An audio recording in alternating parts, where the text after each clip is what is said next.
Ciao a tutti. Benvenuti su Italian Pod. Io sono Alessia.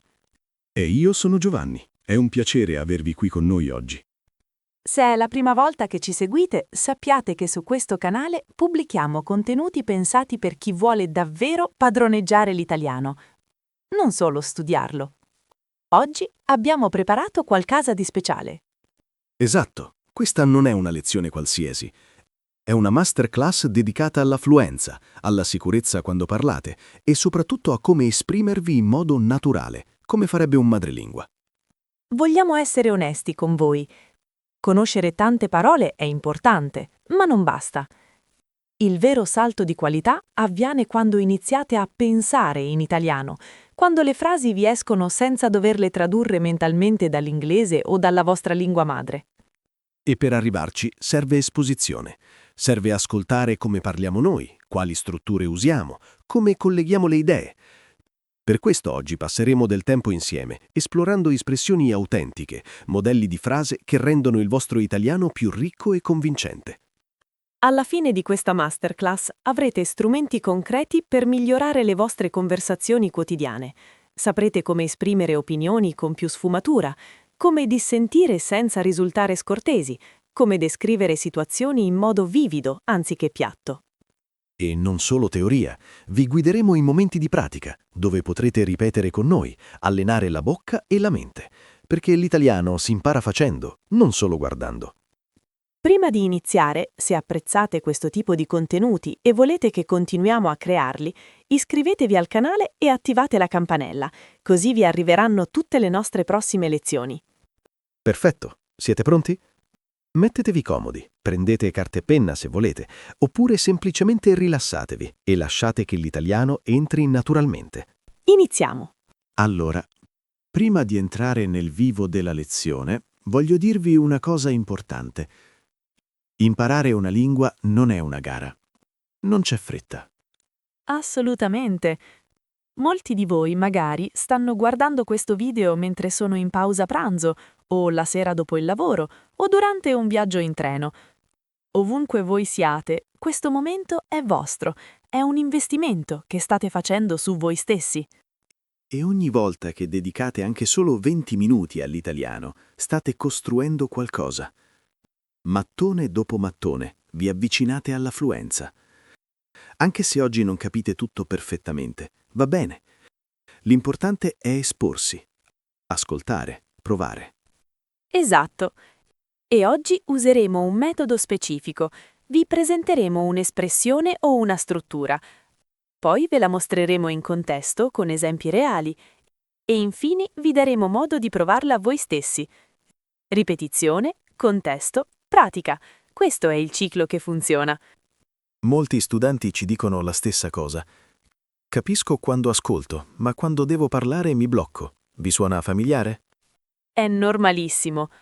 Succede perché il cervello non ha ancora automatizzato le strutture. È come guidare.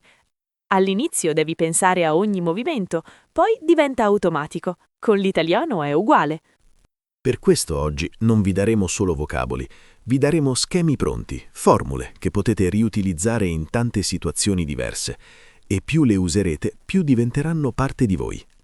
Bene, Giovanni, direi che è il momento di cominciare sul serio. Perfetto. Partiamo dalla prima abilità fondamentale. Esprimere opinioni. Allora, parliamo di opinioni. Quando imparate l'italiano a scuola, probabilmente vi insegnano subito penso che, seguito dal congiuntivo, giusto? Certo, ed è corretto. Ma se vogliamo suonare più naturali, più sofisticati, abbiamo tantissime altre opzioni e oggi ve ne mostreremo alcune, che usiamo continuamente nella vita reale. Iniziamo con una delle mie preferite. Dal mio punto di vista, è elegante, non è troppo formale e potete usarla in qualsiasi contesto, dal lavoro a una chiacchierata con gli amici. Dal mio punto di vista questo progetto ha senso, ma dobbiamo valutare meglio i costi. Sentite come suona? È chiaro, diretto, ma allo stesso tempo rispettoso. Esatto. Ora proviamo insieme. Pensate a qualcosa su cui avete un'opinione. Può essere qualsiasi cosa, il meteo, lo smart working, i social media. Iniziate la frase con dal mio punto di vista e completatela nella vostra mente. Oppure ad alta voce, se vi sentite coraggiosi. Vi do un esempio. Dal mio punto di vista, lavorare da casa ha molti vantaggi, ma a volte manca il contatto umano dell'ufficio. Perfetto. Un'altra espressione utilissima è a essere sincero o a essere sincera, a seconda di chi parla. Questa la usiamo quando vogliamo essere franchi, onesti, magari anche un po' diretti. A essere sincero, non mi aspettavo che il film mi piacesse così tanto. Oppure, a essere sincero, preferisco il caffè espresso alla moka. Notate che dopo a essere sincero potete mettere semplicemente l'indicativo. Non serve il congiuntivo come dopo penso che. Questo la rende ancora più semplice da usare. Provate voi adesso. Pensate a qualcosa che vi piace o non vi piace e iniziate con a essere sincero o sincera. Prendetevi un momento. Bene, passiamo a un'altra. Secondo la mia esperienza. Questa è fantastica quando volete dare un parere basato su qualcosa che avete vissuto personalmente. Secondo la mia esperienza, imparare una lingua richiede costanza più che talento. Oppure, secondo la mia esperienza, i ristoranti più buoni sono spesso quelli meno appariscenti. È una frase che dà autorevolezza a quello che dite, perché fate riferimento al vostro vissuto. Non state solo opinando, state condividendo un'esperienza concreta. E poi c'è se devo essere chiaro o se devo essere onesto. Queste le usiamo quando vogliamo sottolineare che stiamo per dire esattamente quello che pensiamo, senza giri di parole. Se devo essere chiara, non credo che questa soluzione funzionerà. Sentite com'è decisa? Non è aggressiva, ma è ferma. Provate anche questa. Pensate a una situazione in cui dovreste dire qualcosa di scomodo, ma necessario. Come iniziereste la frase? Se devo essere onesto? Ottimo lavoro finora. Ora voglio che capiate una cosa importante. Queste espressioni non servono solo a variare il vocabolario, servono a comunicare meglio le vostre intenzioni. Esattamente. Penso che è neutro. Dal mio punto di vista è riflessivo. A essere sincero è franco. Secondo la mia esperienza è basato su fatti vissuti. Ogni espressione ha una sua sfumatura. E quando parlate italiano, queste sfumature fanno la differenza tra suonare come un principiante e suonare come qualcuno che ha davvero padronanza della lingua. Facciamo un ultimo esercizio su questo tema. Vi darò una situazione e voi scegliete quale espressione usare. Pronti? La situazione è questa. Un amico vi chiede se secondo voi dovrebbe cambiare lavoro.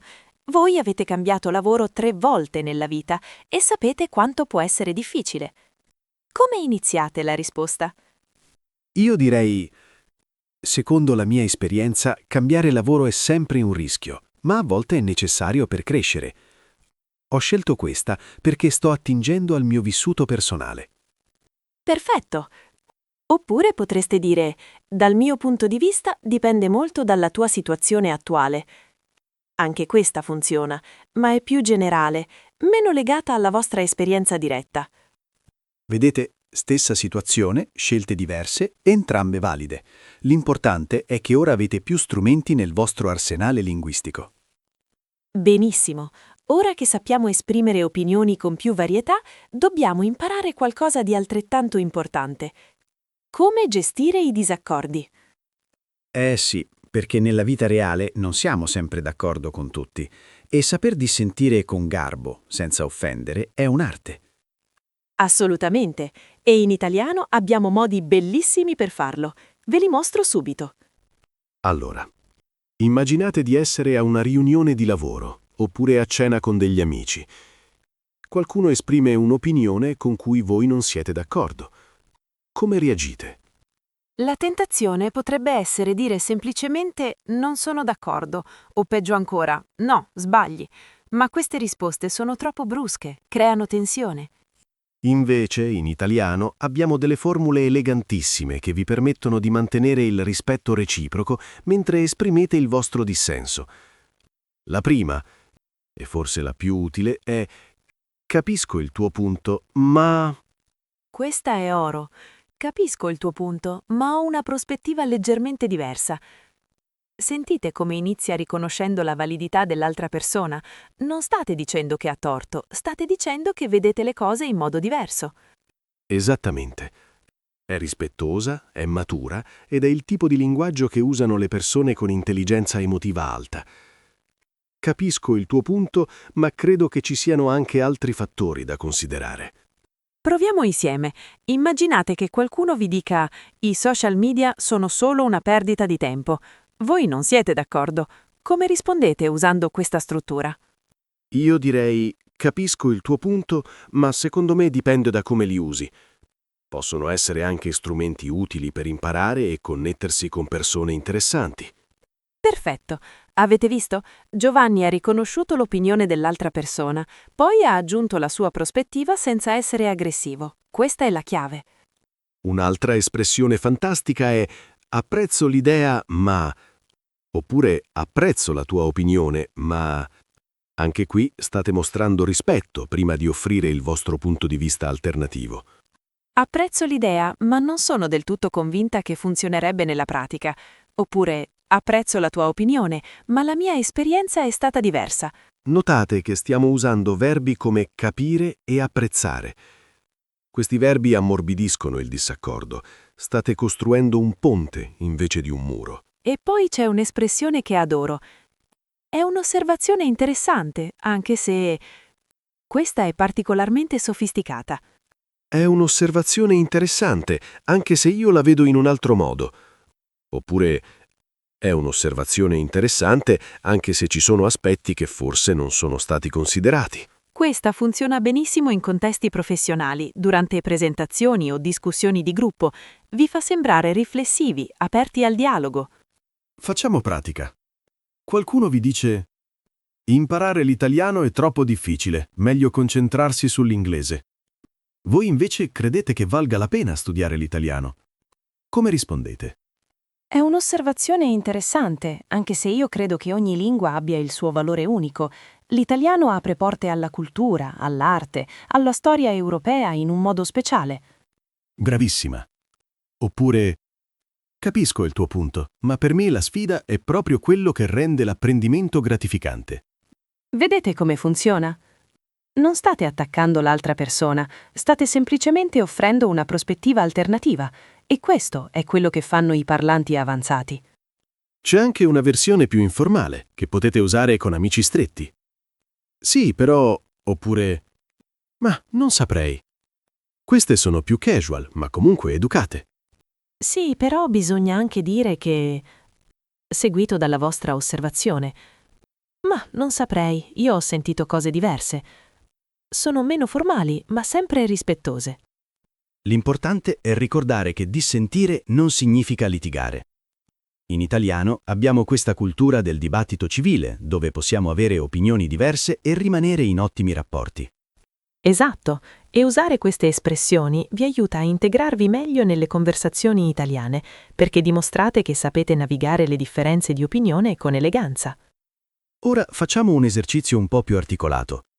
Vi do 3 affermazioni e voi scegliete quale espressione usereste per dissentire educatamente. Pronti? Prima affermazione. La pizza napoletana è sopravvalutata. Voi adorate la pizza napoletana. Come rispondete? Io partirei con: capisco che non piaccia a tutti, ma secondo me è uno dei capolavori della cucina italiana. Ho riconosciuto che è una questione di gusti, poi ho difeso la mia posizione. Perfetto.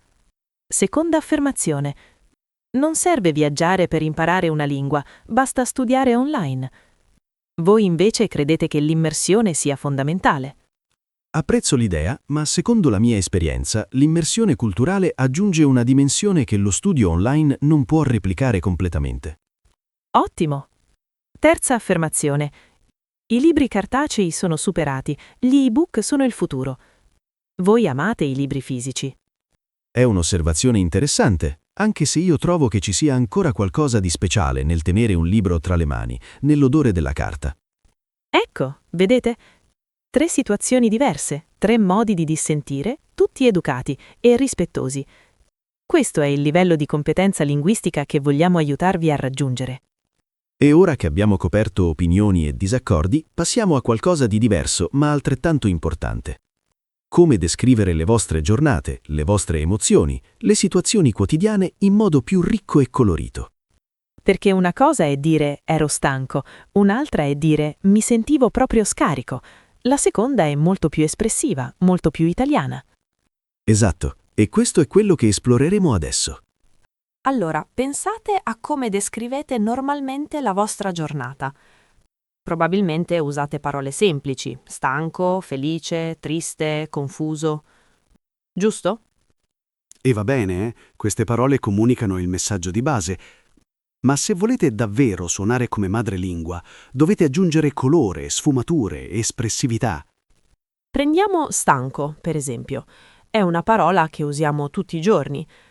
Ma quante volte i vostri amici italiani dicono semplicemente sono stanco? Non spesso. Più frequentemente sentirete sono distrutto, sono a pezzi, mi sento proprio scarico, sono cotto. Oggi sono proprio cotta, ho lavorato 10 ore di fila. Sentite la differenza? È molto più vivida, molto più immediata come immagine.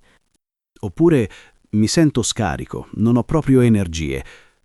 Questa è perfetta quando siete stanchi non solo fisicamente, ma anche mentalmente, emotivamente.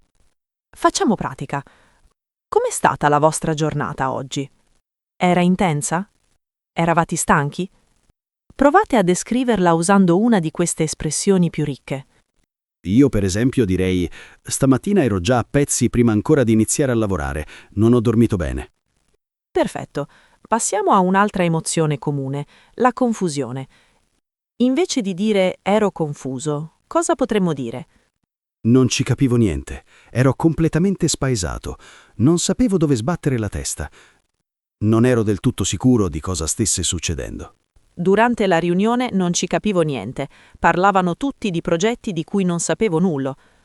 Questo è molto più descrittivo, molto più onesto. Ero completamente spaesato nel nuovo quartiere, non riconoscevo nemmeno le strade. Vedete come queste espressioni aggiungono contesto, colore? E che dire della felicità? Invece di sono felice, abbiamo 1000 modi per esprimerla con più intensità. Sono al settimo cielo, sono contentissimo, non sto più nella pelle, sono euforico. Quando ho saputo della promozione non stavo più nella pelle. Questa espressione è bellissima perché trasmette proprio l'idea di non riuscire a contenere la gioia. Oppure sono al settimo cielo da quando è nato mio nipote. È poetica, no? Il settimo cielo è il paradiso, il massimo della felicità. Proviamo insieme. Pensate all'ultima volta che eravate davvero felici per qualcosa. Come descrivereste quella sensazione usando una di queste espressioni più ricche? Date un attimo per pensarci. E ricordate, non c'è una risposta sbagliata. L'importante è sperimentare, provare queste nuove strutture. Ora parliamo di un'emozione un po' più complessa, l'ansia, la preoccupazione. Invece di dire semplicemente sono preoccupato, possiamo essere molto più specifici. La cosa mi mette in apprensione. Mi sento un po' agitato. Ho un'ansia addosso che non vi dico. Questa situazione mi preoccupa parecchio. L'esame di domani mi mette in apprensione, anche se ho studiato. Notate che mettere in apprensione è più delicato di preoccupare. È una preoccupazione contenuta, ragionevole. Ho un'ansia addosso invece è più forte, più viscerale. Da quando ho saputo dei licenziamenti, ho un'ansia addosso che non riesco a dormire. E poi c'è l'entusiasmo, che è diverso dalla felicità. L'entusiasmo è proiettato verso qualcosa che deve ancora accadere. Non vedo l'ora, sono carichissimo, muoio dalla voglia di... Sto contando i giorni. Non vedo l'ora di partire per le vacanze, mancano solo 3 giorni. Questa è probabilmente l'espressione italiana più usata per l'entusiasmo. Muoio dalla voglia di vedere quel film, ne parlano tutti benissimo. Sentite l'intensità, è molto più forte di voglio vedere quel film. Facciamo un esercizio di trasformazione.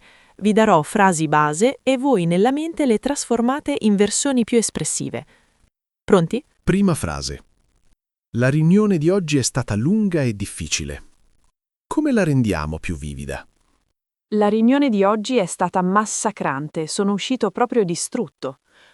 Oppure, la riunione si è trascinata per ore, è stata una vera tortura. Benissimo. Seconda frase. Non mi piace questo tipo di musica. Questo tipo di musica non è proprio nelle mie corde. Oppure, questa musica proprio non mi dice niente. Non è nelle mie corde è fantastica, perché letteralmente si riferisce alle corde di uno strumento, ma usiamo questa espressione per dire che qualcosa non fa per noi, non è nel nostro stile. Terza frase.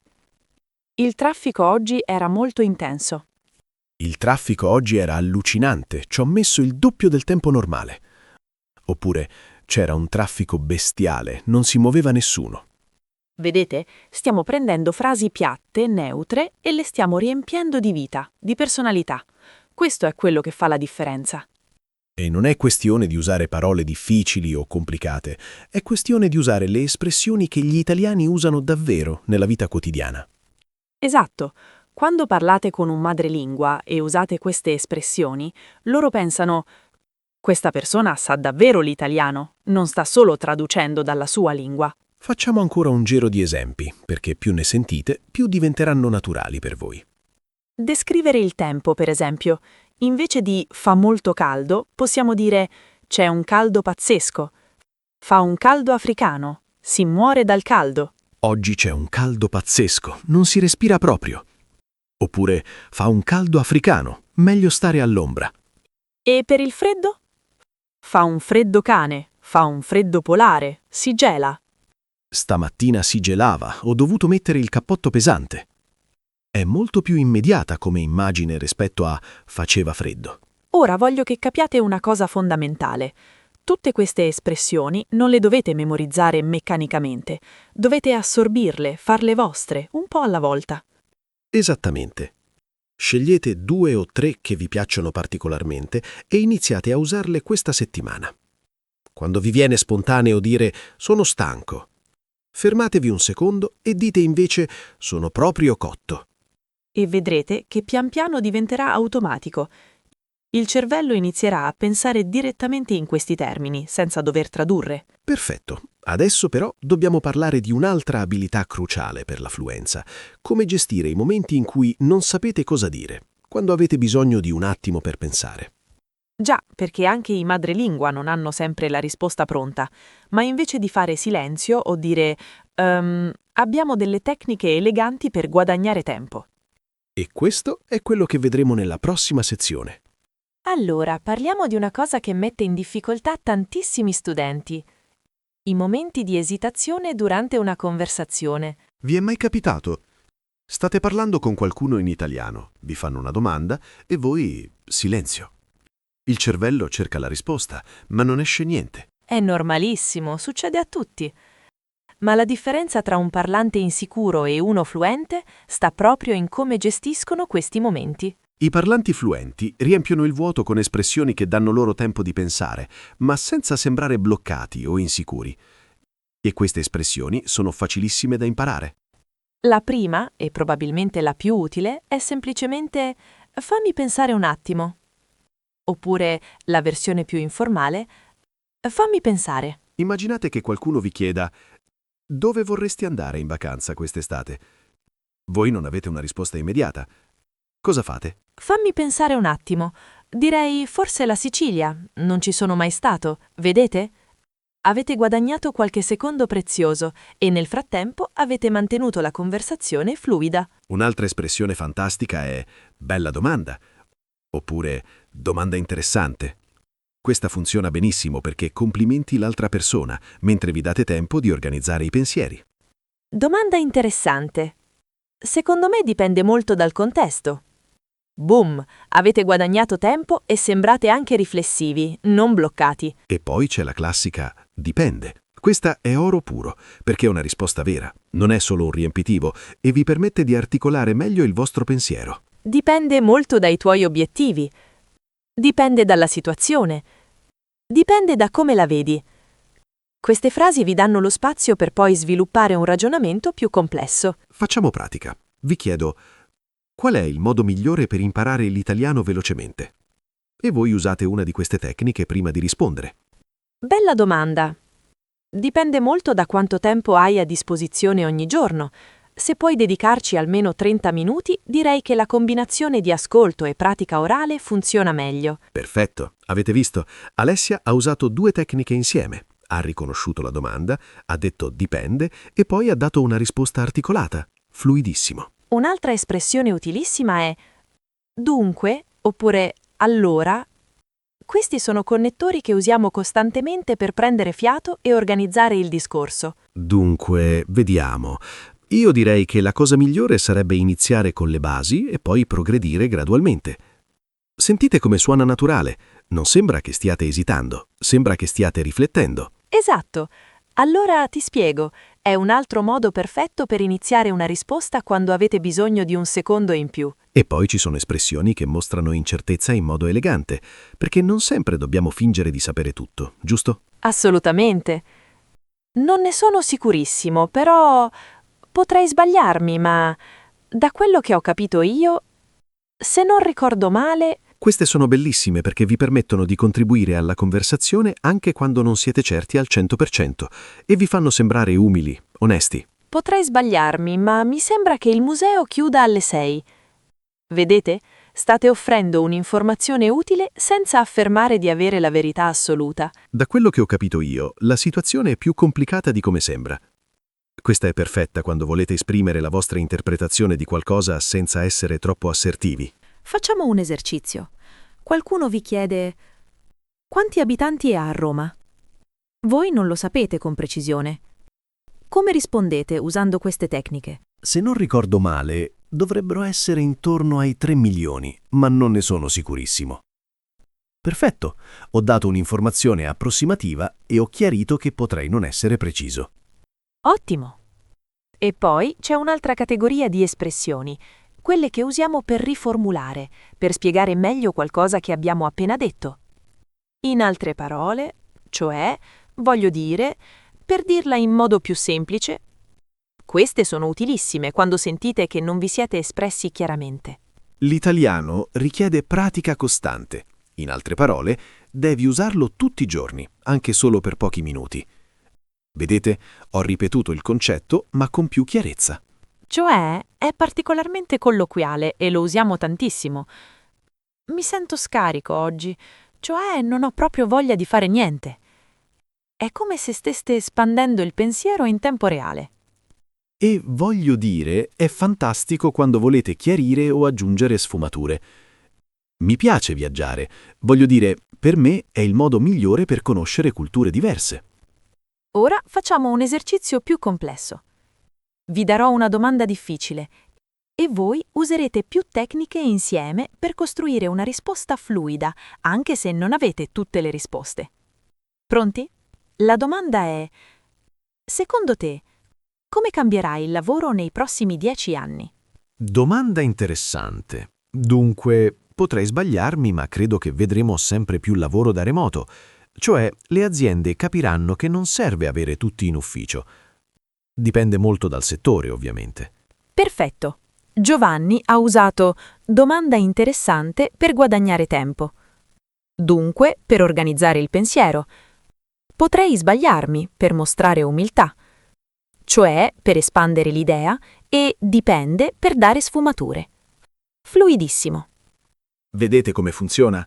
Non state cercando di essere perfetti, state semplicemente gestendo la conversazione in modo naturale, come farebbe un madrelingua. E la cosa bella è che queste espressioni diventano automatiche con la pratica.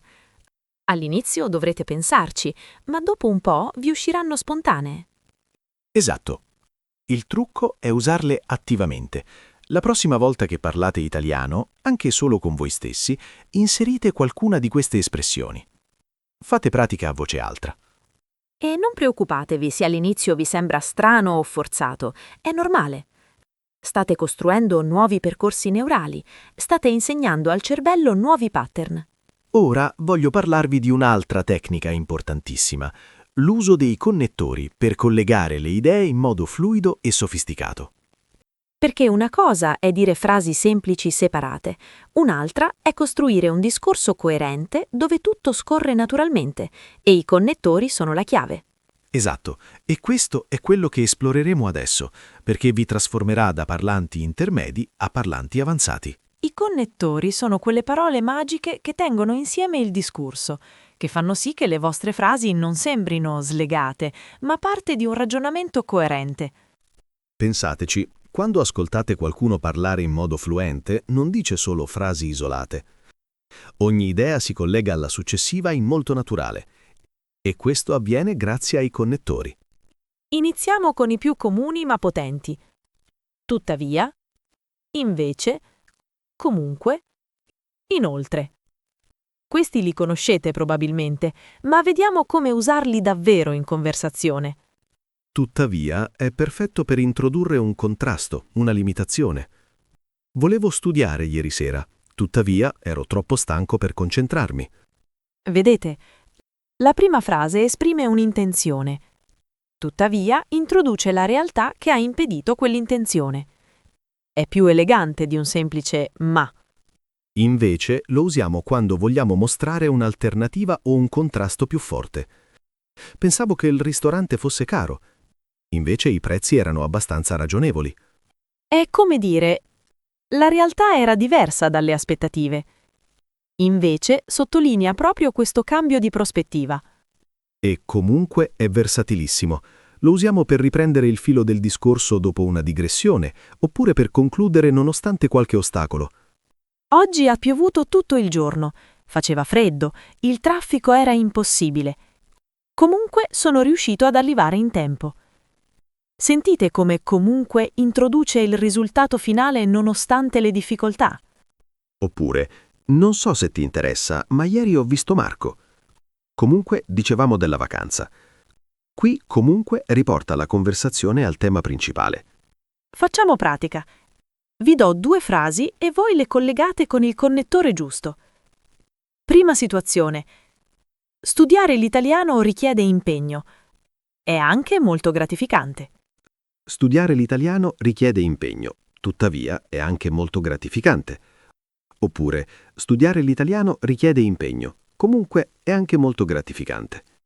Entrambe funzionano, ma con sfumature leggermente diverse. Tuttavia, enfatizza il contrasto. Comunque è più neutro. Passiamo a connettori un po' più sofisticati. Di conseguenza. Pertanto. Quindi. Questi mostrano relazioni di causa ed effetto. Ho studiato poco per l'esame, di conseguenza il risultato non è stato brillante. Chiaro, no? Causa, poco studio. Effetto, risultato mediocre. Di conseguenza è un po' formale. In conversazione quotidiana usiamo più spesso quindi o per questo. Non mi sentivo bene, quindi sono rimasto a casa. Pertanto è ancora più formale. Lo trovate soprattutto nello scritto o in contesti professionali molto formali. I dati sono incompleti, pertanto dobbiamo rimandare la decisione. Ora vediamo connettori che aggiungono informazioni.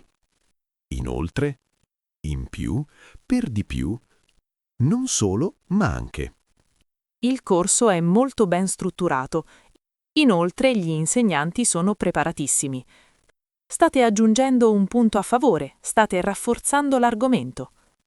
In più è più colloquiale. La casa è luminosa, spaziosa e in più ha un bel giardino. Sentite com'è naturale. Per di più, spesso introduce qualcosa di inaspettato o particolarmente rilevante. Era in ritardo e per di più non si è nemmeno scusato.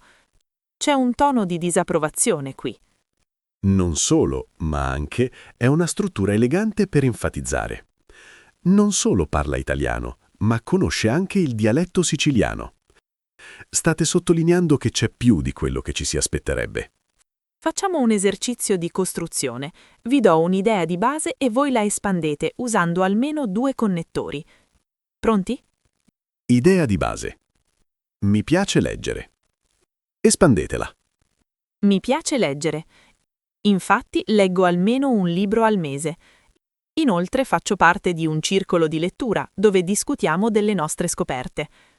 Comunque non ho mai abbastanza tempo per tutti i libri che vorrei leggere. Fantastico. Avete visto come una frase semplice è diventata un discorso articolato? Questo è il potere dei connettori. Ora parliamo di connettori che introducono esempi o spiegazioni. Ad esempio, per esempio, infatti, in effetti. Amo la cucina italiana. Ad esempio, la pasta alla carbonara è uno dei miei piatti preferiti. State dando un esempio concreto di un concetto generale. Infatti è bellissimo perché conferma o spiega qualcosa appena detto. Marco è molto preparato, infatti ha studiato per anni all'università. State vedendo? Infatti introduce la prova, la ragione per cui la prima affermazione è vera. È come dire, e la dimostrazione è questa. In effetti è simile, ma spesso introduce una riflessione, una conferma dopo aver pensato. All'inizio non ero convinto, ma in effetti hai ragione. C'è un momento di ripensamento, di rivalutazione. In effetti cattura proprio questo processo mentale. Vediamo ora connettori che introducono concessioni o limitazioni, anche se, benché, sebbene, nonostante. Anche se lo conoscete tutti, ma vediamo come usarlo in modo più sofisticato. Anche se piove, uscirò lo stesso. La pioggia è un ostacolo, ma non vi ferma. Benché e sebbene sono più formali e richiedono il congiuntivo. Benché sia stanco, continuerò a lavorare. Sebbene non abbia molto tempo, cercherò di aiutarti. Questi li trovate più nello scritto o in discorsi formali, in conversazione normale, anche se va benissimo per tutto. Nonostante è interessante perché può essere seguito da un sostantivo o da una frase intera. Nonostante la pioggia, siamo usciti. Oppure, nonostante piovesse, siamo usciti. Facciamo un esercizio più complesso. Costruite un piccolo discorso di 3 o 4 frasi su un tema qualsiasi usando almeno 3 connettori diversi. Vi do un tema. Perché è importante imparare le lingue straniere? Provate voi, poi vi mostro un esempio. Imparare le lingue straniere è fondamentale nel mondo moderno. Infatti, apre opportunità di lavoro e di crescita personale.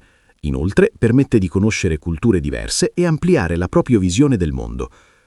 Tuttavia, richiede impegno costante e pazienza. Comunque, i benefici superano di gran lunga le difficoltà. Perfetto, avete visto? Un discorso fluido, articolato, che scorre naturalmente. Questo è esattamente quello a cui dovete puntare. E l'ultima categoria che voglio mostrarvi, connettori che introducono conclusioni o riassunti. Insomma, in conclusione, in sintesi, alla fine. Insomma, è fantastico e lo usiamo continuamente. Serve per tirare le somme, per arrivare al punto. Abbiamo parlato per ore, abbiamo considerato tutte le opzioni. Insomma, abbiamo deciso di accettare l'offerta. Insomma, può anche esprimere una lieve impazienza o il desiderio di arrivare al dunque. Insomma, mi aiuti o no? Sentite il tono? In conclusione e in sintesi sono più formali, perfetti per presentazioni o saggi. In conclusione possiamo affermare che l'investimento è stato profittevole. Alla fine introduce il risultato finale di un processo, spesso dopo dubbi o difficoltà. Alla fine ho capito come funzionava. Alla fine siamo riusciti a trovare una soluzione. Vediamo ora connettori che introducono concessioni o limitazioni, anche se, benché, sebbene, nonostante. Facciamo un ultimo grande esercizio, dove usate diversi tipi di connettori in un discorso coerente.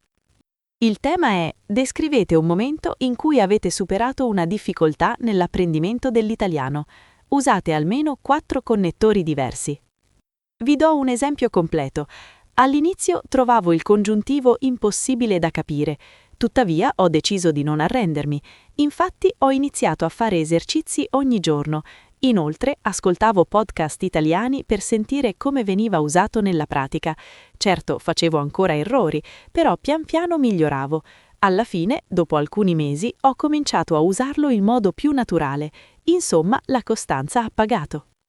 Ecco, questo è un discorso da parlante avanzato. Scorre, si capisce perfettamente e dimostra padronanza della lingua. La chiave è non avere paura di usare questi connettori. All'inizio vi sembrerà di esagerare, ma è proprio così che si diventa fluenti. Esatto. E ora che abbiamo coperto opinioni, disaccordi, descrizioni emotive, tecniche di esitazione e connettori, è tempo di tirare le somme di tutto quello che abbiamo imparato oggi. Facciamo un riepilogo e poi vi darò alcuni consigli pratici su come continuare a migliorare da soli. Allora, facciamo un passo indietro e guardiamo tutto quello che abbiamo costruito insieme in questa masterclass. Abbiamo iniziato dalle basi della comunicazione avanzata. Esprimere opinioni con sfumature.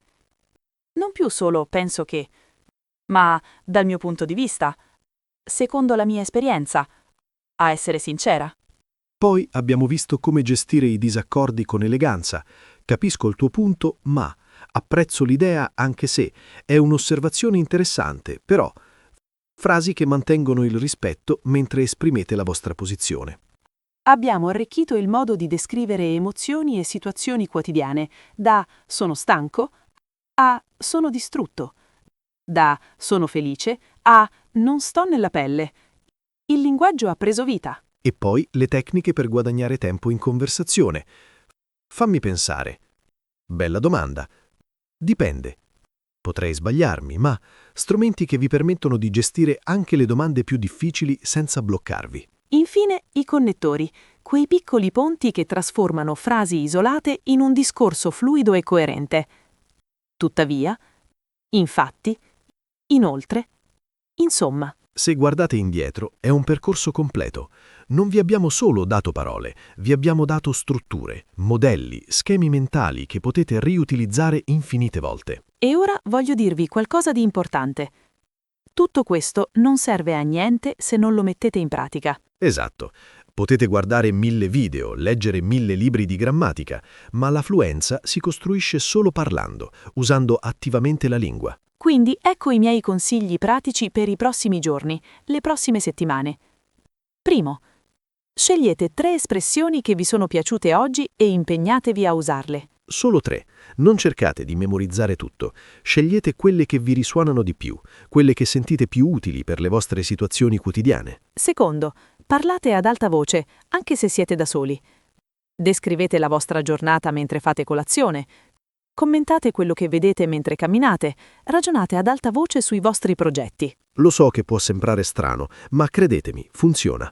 Quando parlate ad alta voce, il cervello lavora in modo diverso rispetto a quando pensate solo nella mente. State allenando i muscoli, il ritmo, l'intonazione. Terzo, registratevi. Prendete il telefono, registrate un audio di 2 minuti in cui parlate di qualcosa che vi interessa, poi riascoltatevi. Non per giudicarvi duramente, ma per notare dove esitate, dove tornate alla vostra lingua madre, dove potreste usare un'espressione più ricca. È un feedback preziosissimo. Quarto, cercate opportunità di conversazione reale, che sia un corso online, un tandem linguistico o anche solo scrivere commenti in italiano sui social media. L'importante è uscire dalla zona passiva dell'ascolto e della lettura ed entrare nella zona attiva della produzione. È lì che avviene la vera crescita. E ricordate, fate errori, fatene tanti. Gli errori sono la prova che state provando cose nuove, che state spingendo i vostri limiti. Nessuno, e dico nessuno, impara una lingua senza fare errori. Anche i madrelingua sbagliano continuamente. L'importante è comunicare, farsi capire, esprimere quello che avete dentro. Ora, so che qualcuno di voi potrebbe pensare: ma io ho paura di parlare, e se la gente mi giudica? E se dico qualcosa di sbagliato? È normale. Tutti abbiamo quella vocina nella testa che ci dice di stare zitti, di non rischiare. Ma dovete sapere una cosa: quella paura non sparirà finché non iniziate a parlare nonostante la paura. La sicurezza non arriva prima dell'azione, arriva dopo. Prima agite, poi vi sentite sicuri, non il contrario. E vi dico un'altra cosa. La maggior parte delle persone ammira chi sta imparando una nuova lingua. Nessuno vi giudicherà per un errore grammaticale. Al contrario, saranno colpiti dal vostro coraggio. Pensateci, quando incontrate uno straniero che parla la vostra lingua, anche se con qualche errore, cosa pensate? Probabilmente, che bravo, sta facendo un grande sforzo. Esatto, la stessa cosa pensano gli italiani di voi. Quindi rilassatevi, respirate e buttate fuori quello che avete da dire. Ora voglio condividere con voi una routine quotidiana che secondo me funziona benissimo per mantenere e migliorare la fluenza. 5 minuti al mattino. Mentre fate colazione, descrivete ad alta voce la vostra giornata che sta per iniziare. Oggi devo fare questo e quello. Spero che il tempo sia bello. Non vedo l'ora di finire quel progetto. Durante la giornata, quando avete un momento libero, magari mentre aspettate l'autobus o siete in coda da qualche parte, pensate in italiano. Non traducete. Pensate direttamente. 5 minuti alla sera. Riflettete sulla giornata, sempre ad alta voce. Com'è andata? Cosa è successo di interessante? Come mi sento? E una volta a settimana dedicate 20 minuti a registrare un monologo più lungo su un tema che vi interessa. Può essere un libro che avete letto, un film che avete visto, un'opinione su un tema di attualità. Questa routine richiede circa 15 minuti al giorno, ma l'impatto è enorme. In un mese vedrete già risultati significativi. E non dimenticate di esporvi all'italiano autentico. Guardate serie TV, ascoltate podcast, leggete articoli, ma fatelo attivamente, non passivamente. Cosa significa attivamente? Significa che mentre guardate una serie, fermate ogni tanto e ripetete una frase che vi è piaciuta. Significa che dopo un episodio di podcast riassumete ad alta voce quello che avete capito. L'apprendimento passivo vi dà input. L'apprendimento attivo trasforma quell'input in capacità reale di comunicazione. E ora, prima di salutarvi, voglio che riflettiate su una cosa. Perché state imparando l'italiano? Non intendo la risposta superficiale tipo perché mi piace o per viaggiare, intendo la ragione profonda. Cosa significa per voi padroneggiare questa lingua? Forse è connettervi con le vostre radici familiari, forse è il sogno di vivere in Italia, forse è semplicemente la bellezza della lingua, il piacere di esprimervi in un modo nuovo. Qualunque sia la vostra ragione, tenetela presente. Nei momenti difficili, quando vi sembra di non fare progressi, quando la motivazione cala, ricordate perché avete iniziato. Perché l'apprendimento di una lingua è un viaggio lungo. Ci saranno giorni in cui vi sentirete fluenti e giorni in cui vi sembrerà di essere tornati al punto di partenza. È normale, non è un percorso lineare, ma finché continuate a esporvi, a praticare, a provare, state andando avanti, sempre. E permettetemi di dirvi una cosa. Il fatto che siate qui, che abbiate dedicato questo tempo a guardare questa masterclass fino alla fine, dice molto di voi. Dice che siete seri riguardo al vostro apprendimento, dice che avete la disciplina e la curiosità necessarie per arrivare lontano, e questo ha già metà del lavoro. L'altra metà è la pratica costante. Ma se avete già la motivazione e l'impegno, la pratica seguirà naturalmente. Quindi, cosa farete oggi stesso? Quale espressione proverete? In quale situazione la userete? Pensateci ora, mentre siamo ancora qui insieme. Fatevi una promessa concreta. Oggi userò dal mio punto di vista almeno una volta. Oppure oggi descriverò come mi sento usando un'espressione più ricca. Piccoli passi, azioni concrete. È così che si costruisce la fluenza, un giorno alla volta. E ricordate, noi di Italian Pod siamo qui per accompagnarvi in questo viaggio. Ogni giorno pubblichiamo nuovi contenuti per aiutarvi a migliorare. Se questa masterclass vi è stata utile, se sentite di aver imparato qualcosa di concreto oggi, vi chiediamo una cosa. Iscrivetevi al canale e attivate la campanella. Così non perderete le nostre prossime lezioni. E soprattutto, lasciateci un commento. Diteci quale espressione vi è piaciuta di più o raccontateci una situazione in cui userete quello che avete imparato oggi. Ci piace tantissimo leggere i vostri progressi, le vostre riflessioni. È quello che ci motiva a continuare a creare questi contenuti per voi. E se avete domande, dubbi, argomenti che vorreste che trattassimo nelle prossime lezioni, scriveteli nei commenti. Leggiamo tutto e cerchiamo di rispondere a tutti. Bene, credo che sia arrivato il momento di salutarci. Ma prima, Giovanni, cosa vuoi dire ai nostri amici che ci stanno guardando? Voglio dire questo. Credete in voi stessi. La fluenza non è un talento innato, è un'abilità che si costruisce. E voi avete tutto quello che serve per costruirla. E io aggiungo, siate pazienti con voi stessi, celebrate i piccoli progressi. Ogni volta che usate una nuova espressione, ogni volta che capite qualcosa che prima non capivate, è una vittoria. L'italiano è una lingua bellissima, ricca, espressiva, e meritate di padroneggiarla pienamente, di usarla per esprimere chi siete veramente. Continuate a praticare, continuate a credere nelle vostre capacità, continuate a fare passi avanti anche quando sono piccoli. Noi crediamo in voi. Grazie di cuore per aver passato questo tempo con noi. È stato un piacere condividere questa masterclass con voi. Vi aspettiamo nella prossima lezione. Continuate a seguirci su Italian Pod e soprattutto continuate a coltivare il vostro amore per l'italiano. A presto! Ciao a tutti e buon italiano!